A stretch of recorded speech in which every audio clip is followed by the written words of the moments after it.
We are covering English vocab for CUET 2026 और book word power made easy का ये हमारा 22nd सेशन होने वाला है।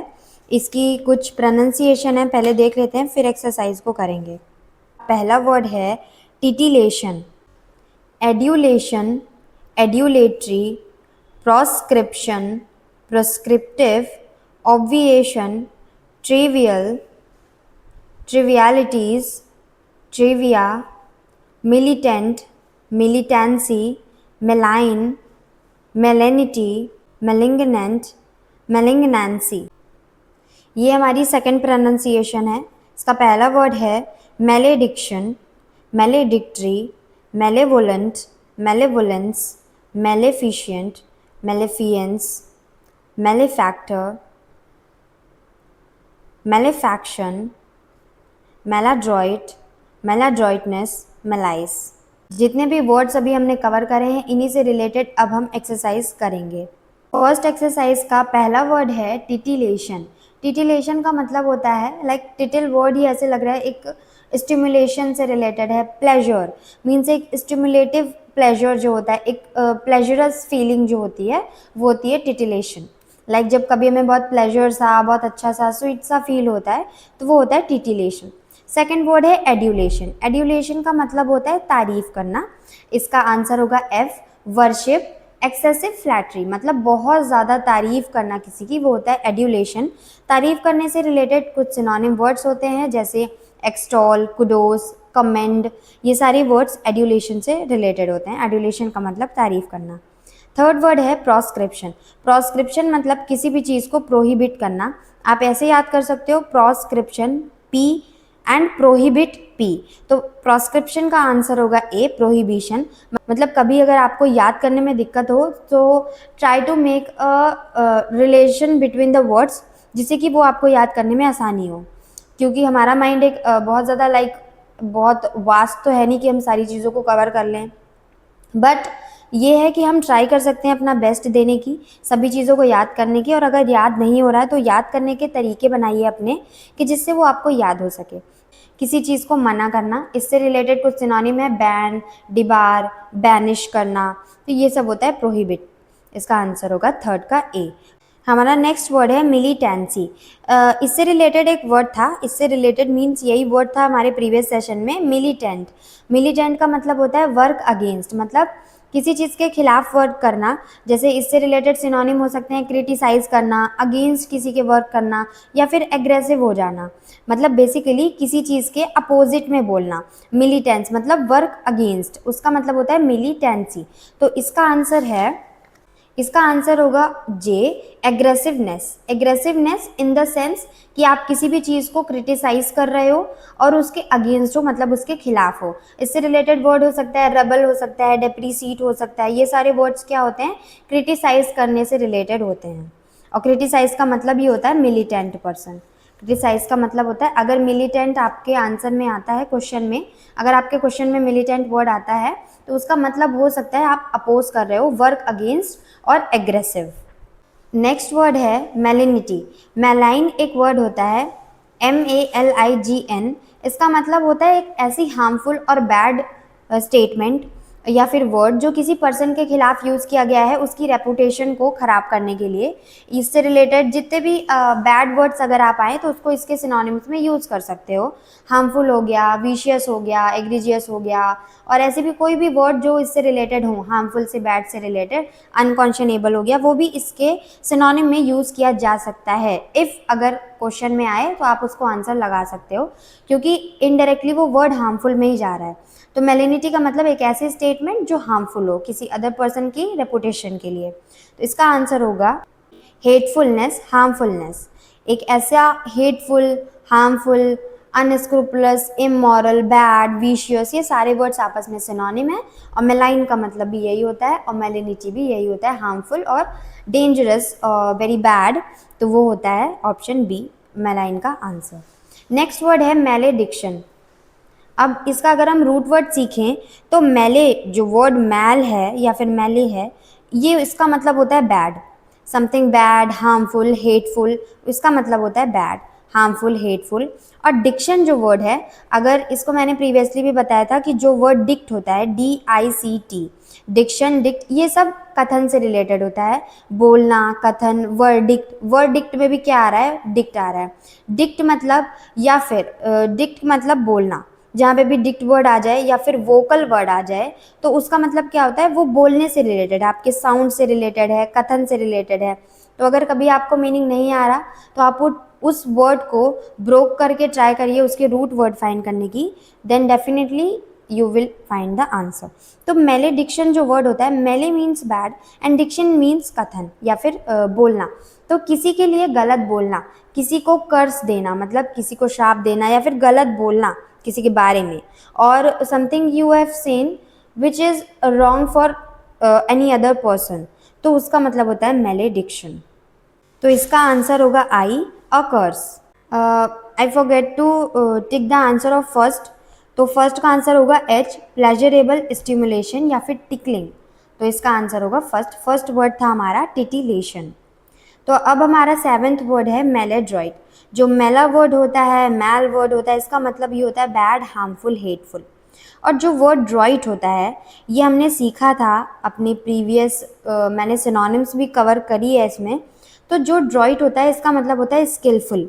इसका मतलब होता है clever, acute, skilful, versatile, astute. ये सारे ही वर्ड्स हमारी नॉलेजेबल से और ड्रॉइट के क्या हैं? सिनोनिम है। ये वर्ड एक तरीके से समझदार, लाइक नॉलेजेबल पर्सन जो होते हैं, समझदार जो होते हैं, उनके लिए यूज़ किया जाता है, या फिर जो स्किलफुल होते हैं। तो ये सब इसकी सिनोनिम हो जाएगी clever, acute, skilful, versatile, astute. Skilful से रिलेटेड और बहुत सारी वर्ड्स हैं जो हमने प्रीवियसली कवर कर रखी हैं। तो male means bad and droit means clever, या फिर आपका जो स्किलफुलनेस है या फिर जो भी नॉलेज है। तो मेले ड्रॉइट मीन्स बैड नॉलेज। अब बैड नॉलेज मतलब कैसे? नॉलेज ही यहाँ से नहीं ले सकते। ड्रॉइट का मतलब होता है स्किलफुल, मतलब जिस भी हिसाब से आपको स्टेटमेंट ब्रोक करना है आप ब्रोक कर सकते हो, जो उसका बेस्ट आंसर निकले that would be the answer. तो ड्रॉइट का मतलब अगर हम मेन देखें तो स्किलफुल होता है, और स्किलफुल। और मेलेड्रॉइट मतलब जो ड्रॉइट पर्सन होगा वो स्किलफुल होगा, सब कुछ सब अपनी जगह पे रहेगा, सेट से रखेगा, means he would be very careful with everything. But जो मेलेड्रॉइट होगा वो बहुत ही क्लमजी पर्सन होगा, उसका कोई भी चीज़ अपनी प्रॉपर प्लेस पे नहीं रहेगा। तो इसका आंसर होगा अ क्लमजी पर्सन या फिर क्लमजीनेस। इसका आंसर होगा सी, क्लमजीनेस या फिर अनस्किलफुल। अगर इसमें ऑप्शन होता अनस्किलफुल तो भी आप उसको लगा सकते थे। तो male means bad and droit means skilful. तो जो स्किलफुल नहीं है, मेले मीन्स बैड, मतलब एक आगे अब बैड लग गया, इसका मतलब क्या है? वो नेगेटिव सेंस दे रहा है। तो जो पर्सन ड्रॉइट है उसके आगे मैल लग गया मतलब बैड, तो इसका मतलब वो है नहीं कि अब बैड हो गया, इसका मतलब है कि वो अब एक क्लमजी पर्सन बन गया है। सिर्फ अगर ड्रॉइट होता तो इसका मतलब स्किलफुल है, बट अगर उसमें मैलेड्रॉइट लग गया मीन्स अब वो एक तरीके से स्किलफुल हो गई but in a bad manner. तो वहाँ पे कोई भी चीज़ स्किलफुल तरीके से नहीं ऑर्गेनाइज है, वो एक क्लमजी हो गया। या नेक्स्ट वर्ड है ऑब्विएशन। ऑब्विएशन का मतलब होता है अननेसेसरी, इनसिग्निफिकेंट और अनइम्पॉर्टेंट। तो इसका आंसर होगा ई, प्रिवेंशन, फैक्ट और एक्ट ऑफ मेकिंग अननेसेसरी और ऑफ डूइंग अवे विद। मतलब इसका मेन आंसर है एक्ट ऑफ मेकिंग अननेसेसरी। कोई भी चीज़ जो अननेसेसरी है, अनइम्पॉर्टेंट है, इनसिग्निफिकेंट है, तो वो होती है क्या? ऑब्विएशन। तो ऑब्विएशन का मतलब होता है अननेसेसरी, अनइम्पॉर्टेंट, इनसिग्निफिकेंट। इससे रिलेटेड जो हमारे दो सिनोनिम्स और हो सकते हैं इंपॉर्टेंट, वो होता है फ्यूटाइल और ट्रिवियल। फ्यूटाइल FUTILE और TRIVIAL ट्रिवियल और फ्यूटाइल, इन दोनों का मतलब होता है ऑब्विएशन से रिलेटेड, और ऑब्विएशन का मतलब होता है अननेसेसरी, अनइम्पॉर्टेंट। नेक्स्ट वर्ड है मेलेवोलेंस। अब मेल का मतलब होता है बैड, मैल का मतलब होता है बैड, ये रूट वर्ड है, बहुत इंपॉर्टेंट है। और जो वर्ड वोलेंस है इसका मतलब होता है विश करना, विलिंग। जो विल वर्ड होता है, लाइक अगर हम कभी कोई कुछ बोले तो हम बोलते हैं इट्स माई विल ना, तो इट्स माई विल का मतलब वहाँ पे क्या होता है? ये मेरी इच्छा है। विल का मतलब होता है अपनी इच्छा या फिर चाहना, मतलब मेरी जो मर्जी। तो इसका वोलेंस का मतलब होता है चाहना, इच्छा करना, विलिंग। तो किसी के लिए बुरा चाहना, दैट इज मेलेवोलेंस। किसी के लिए बुरा चाहना, उसके लिए जो वर्ड है वो है मेलेवोलेंस, क्योंकि मेल का मतलब होता है बैड, हार्मफुल या फिर हेटफुल। तो किसी के लिए हेटफुल की इच्छा करना, सिर्फ सोचना, करना नहीं, क्योंकि करने से रिलेटेड वर्ड अभी आगे आएगा।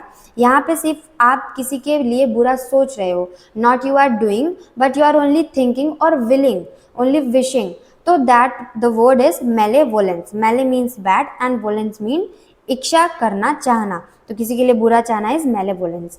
9th का आंसर होगा D, quality of wishing evil, ill will. Ill means bad और विल मतलब इच्छा, बैड चाहना और या फिर विशिंग एविल, किसी के लिए एविल मीन्स बुरा, बुरा विश करना, वो होता है मेलेवोलेंस। मेलाइज का मतलब होता है बैड, जैसे मैल का मतलब होता है बैड। 10th का आंसर होगा जी, वेग feeling of bodily discomfort.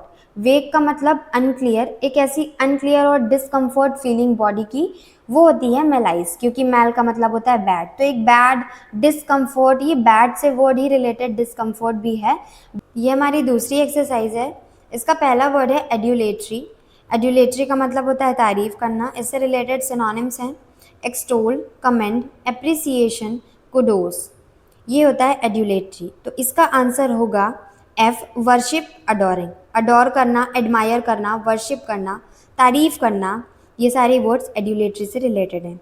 Next word है प्रोस्क्रिप्शन। अगेन प्रोस्क्रिप्शन मतलब प्रोहिबिशन, किसी को बैन, डिबार, बैनिश, प्रोहिबिट करना। वो क्या होता है, बाइकॉट करना एक वर्ड हो सकता है इसके लिए, प्रोहिबिट करना, बाइकॉट, बैन, डिबार, बैनिश, ये सारे वर्ड हो सकते हैं। तो सेकंड का आंसर होगा एच, रिलेटिंग टू, रिलेटिंग और पर्टेनिंग टू प्रोहिबिशन। प्रोहिबिशन से रिलेटेड है प्रोस्क्रिप्शन। नेक्स्ट वर्ड है मिलिटेंट। मिलिटेंट का मतलब वर्क अगेंस्ट या फिर अग्रेसिव या फिर क्रिटिसाइज करना। तो इसका आंसर होगा ए, एग्रेसिव, फाइटिंग, अपोज करना, रिबेल करना, क्रिटिसाइज करना, एग्रेसिव होना, ये मिलिटेंट के आंसर है। फोर्थ वर्ड है मेलाइन। मेलाइन का मतलब होता है हेटफुल, हार्मफुल, ऐसी स्टेटमेंट जो दूसरों के लिए बोली गई हो, उनकी रेपुटेशन को खराब करने के लिए जानबूझकर, डेलिबरेटली। तो फोर्थ का आंसर होगा जी, बैड, हार्मफुल और हर्टफुल। एक बैड, हार्मफुल, हर्टफुल, डिस्कम्फर्ट, एक सेंटेंस, एक स्टेटमेंट जो बोला गया हो किसी अदर पर्सन के लिए, वो होता है मेलाइन। फिफ्थ वर्ड है ट्रिवियल। अगेन यहाँ पे मैंने ये आपको बता दिया था कि ऑब्विएशन से रिलेटेड एक वर्ड होता है ट्रिवियल और फ्यूटाइल। इनका मतलब होता है अनइम्पॉर्टेंट, अननेसेसरी। तो अगेन यहाँ पे वो वर्ड यहाँ पे आ चुका है, फिफ्थ, ट्रिवियल। तो फिफ्थ का आंसर है ऑफ नो ग्रेट कॉन्सिक्वेंसेज, मतलब ऐसा कोई चीज़ जिसके कोई बहुत बड़े कॉन्सिक्वेंसेज नहीं है। कॉन्सिक्वेंसेज का मतलब होता है परिणाम। ऐसा कोई चीज़ मतलब कोई अनइम्पॉर्टेंट चीज़, इनसिग्निफिकेंट चीज़ जिसकी बहुत बड़ी कॉन्सिक्वेंसेज नहीं है। कोई भी ऐसी छोटी सी फाइट हो जाना, कोई भी छोटा सा इंसिडेंट हो जाना, तो हम उसको बोल सकते हैं दैट इज़ ट्रिवियल। मतलब आप आपस में बात करते हो तो आप इसको यूज़ कर सकते हो कि आपका कभी कुछ हुआ है तो आप बोल सकते हो कि दैट इज़ ट्रिवियल यार, मतलब कि ये बहुत ही कोई ग्रेट कॉन्सिक्वेंसेज वाली चीज़ नहीं थी, ये तो लाइफ में होता रहता है। तो आप इसको अपनी डेली वोकैब में यूज़ कर सकते हो। तो फिफ्थ का आंसर होगा बी। सिक्स्थ वर्ड है मेलेडिक्ट्री। डिक्ट का मतलब बोलना, मेले का मतलब बैड। तो बैड बोलना, कर्ज, किसी को कर्ज के लिए बोलना, कर्ज करना, तो वो वर्ड होता है मेलेडिक्ट्री। इसका आंसर होगा डी, ऑफ नेचर ऑफ कर्ज। कर्ज का नेचर, कर्ज मीन्स श्राप, ऐसा कोई बैड वर्ड वो बोलना, तो वो होता है मेलेडिक्ट्री। नेक्स्ट वर्ड है मेलेवोलेंट। मेले मीन्स बैड, वोलेंट मीन्स, जैसे कि मैंने पिछले में बताया था इसके पहले एक्सरसाइज में, वोलेंस जो वर्ड होता है करना, चाहना, इच्छा करना, मतलब विलिंग। तो किसी के लिए बैड सोचना, बैड विल करना, तो वो होता है मेलेवोलेंट। सेवेंथ का आंसर होगा C, bearing ill will, wishing harm. किसी के लिए हार्म विश करना या फिर गलत सोच रखना कि उसके साथ कोई हार्म हो, वो होता है मेलेवोलेंट या फिर मेलेवोलेंस। एट वर्ड है maladroit. Mal means bad and droit means what, clever, acute, skillful. Droit का मतलब बेसिकली जो वर्ड ये ड्रॉइट है, ये जो एड्रॉइट है, एड्रॉइट, ADROIT, इसका मतलब ये होता है स्किलफुल। इसका मतलब होता है स्किल। तो स्किल होना दैट इज एड्रॉइट।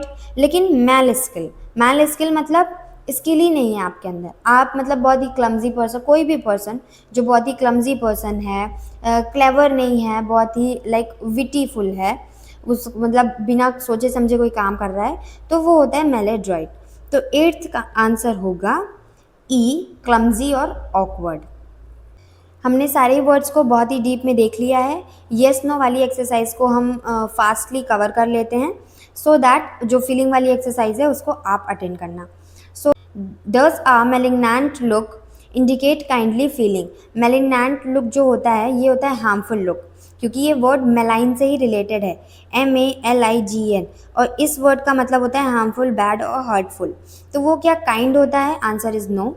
सेकेंड है, is a cancer sometime called a malignancy? Answer is yes, because it is a body discomfort feeling.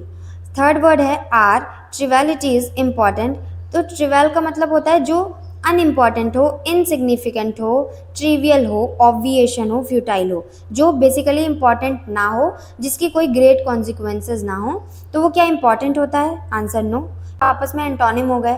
Trivial का मतलब जो इंपॉर्टेंट नहीं है और इम्पॉर्टेंट का मतलब जो बहुत इंपॉर्टेंट है, तो इससे ऐसे ही समझ सकते हो इसका आंसर नो होगा। नेक्स्ट है, if your house is a cluttered with trivia are these object of great value. अगर आपका हाउस इकट्ठा हो गया है एक ट्रिविया, ट्रिविया मीन्स वही अगेन इसी से रिलेटेड है, ऐसे सामान से जो बिल्कुल अनइम्पॉर्टेंट है, तो क्या आपका जो ऑब्जेक्ट है वो ग्रेट वैल्यू का है? Answer no. अगर वो ट्रिविया सामान है, कोई भी सामान ट्रिविया है मतलब उसकी कोई वैल्यू नहीं है, तो क्या उसकी ग्रेट वैल्यू होगी? बिल्कुल भी नहीं। नेक्स्ट है, do people enjoy having malediction heard at them. क्या पीपल एंजॉय करते हैं जो भी मैलेडिक्शन मतलब उनके बारे में जो भी बुरा बोला जाता है? Answer is no. नेक्स्ट है, is a maleficent act likely to cause harmful और हर्ट। मेले मीन्स बैड, और जो वर्ड होता है फिशियंट, इसका मतलब होता है करना, मीन्स एक्ट। मतलब एक वर्ड जो हमने प्रीवियस देखा मेलेवोलेंस या फिर मेलेवोलेंट, उसका मतलब होता है बैड सोचना, पर जो वर्ड मेलेफिशिएंट होता है इसका मतलब बैड करना। मेलेवोलेंट, वोलेंट में सिर्फ कोई पर्सन किसी के बारे में बुरा सोच रहा है, बट इन मेलेफिशिएंट यहाँ पे वो पर्सन किसी के लिए गलत कर ही रहा है, वहाँ पे एक्चुअली वो गलत एक्ट कर रहा है, वो चीज़ें वो एक्टिविटीज़ को परफॉर्म कर रहा है, बट मेलेवोलेंस में वो परफॉर्म नहीं कर रहा, वो सिर्फ माइंड में थिंक कर रहा है, प्लानिंग कर रहा है, बट मेलेफिशिएंट में एक्चुअली वो प्लानिंग, वो एक्ट कर रहा है। तो इन दोनों बस वर्ड में बस बेसिक सा यही डिफरेंस है, but it is very important. So is a maleficent act likely to cause harm or hurt? Answer is yes. Does seventh, does maladroit show skill? Maladroit मतलब जो क्लमजी पर्सन है, unskilful है, तो क्या वो स्किल दिखाएगा? Answer is no. Next है, is a malefactor a wrong doer? Malefactor मतलब गलत करने वाला, तो क्या वो रॉन्ग डूअर होगा? इसका आंसर होगा येस। रॉन्ग डूअर मतलब गलत करने वाला, और मेलेफैक्टर का मतलब भी होता है गलत करने वाला, क्योंकि मेले का मतलब होता है बैड, और फिशियंट या फिर फैक्टर का मतलब होता है गलत करने वाला। सोचने वाला नहीं, सोचने वाला वोलेंस होता है, करने वाला फैक्टर होता है। बाकी मेले मेले वर्ड तो देखा आपने सेम ही है, मेल और मैल या फिर मेल, मैल का मतलब ही होता है बैड, तो इसमें तो दोनों सेम ही है। फिशियंट मतलब करना, फैक्टर मतलब भी करना, बट जो वर्ड आता है मेलेवोलेंट, यहाँ पे जो हमने प्रीवियसली देखा है अपने एक्सरसाइज में, मेलेवोलेंट, मेलेवोलेंट, ये वर्ड मेले और इसमें भी मेले सेम ही है, मेल, बट वोलेंट का मतलब सोचना और फिशियंट का मतलब होता है एक्चुअली उस एक्टिविटी को परफॉर्म करना। An adulatory attitude show exaggerated admiration. Adulatory का मतलब बहुत ज़्यादा फ्लैटरली तारीफ करना, तो क्या वो जो एड्यूलेटरी एटीट्यूड होता है मीन्स पॉजिटिव एटीट्यूड, तो वो क्या एग्जैजरेटेड एडमिरेशन होता है? यस। एग्जैजरेटेड का मतलब क्या होता है? बहुत ज़्यादा, मतलब एक्सेसिव, एक्स्ट्रा। जो एग्जैजरेट वर्ड हम आपस में डेली लाइफ में यूज़ भी करते हैं कि दिस इज़ टू एग्जैजरेटेड, तो मतलब बहुत ही ज़्यादा एग्जैजरेटेड एडमिरेशन करना, वो होता है यस। तो एक चीज़ है, अगर वर्ड लिखा होता है एडमायर, एडमायर तो इसको हम एडमायर पढ़ते हैं, बट वर्ड अगर लिखा होता है एडमिरेशन, ADMIRATION, तो इसको हम एडमायरेशन नहीं पढ़ते हैं, इसको हम एडमिरेशन प्रोनाउंस करते हैं। This is the right pronunciation of admire. Tenth है, is militancy the same as passive? Militancy और मिलिटेंट का मतलब होता है एग्रेसिव, वर्क अगेंस्ट, अपोज करना, क्रिटिसाइज करना, तो क्या वो पैसिवनेस की तरह होती है? Answer is no. इसकी दो फिलअप एक्सरसाइज अब बचती हैं, ये रही पहली, please take a screenshot of this, और ये है इसकी next fill up exercise. So why this book is very important for us? इतनी ज़्यादा इम्पॉर्टेंट बुक ये क्यों है हमारे लिए कि वही 10 वर्ड्स जिसको हमने यहाँ पे प्रोनाउंस किया, ये हैं टोटल 15 और ये रहे टोटल 11, इन वर्ड्स को हमने प्रोनाउंस किया और इनसे रिलेटेड हमने 5-6 एक्सरसाइज कवर कर ली हैं. सो एक ही वर्ड से रिलेटेड अगर हम इतनी सारी एक्सरसाइज कवर कर रहे हैं तो आप सोच सकते हो कि वो वर्ड कितनी बार रिकॉल हो जा रहा है, तो हमारे लिए कितना अच्छा है, कितना बेनिफिट है. So please without seeing the answer पहले अटेंड करिए. And yes, thank you for watching the video.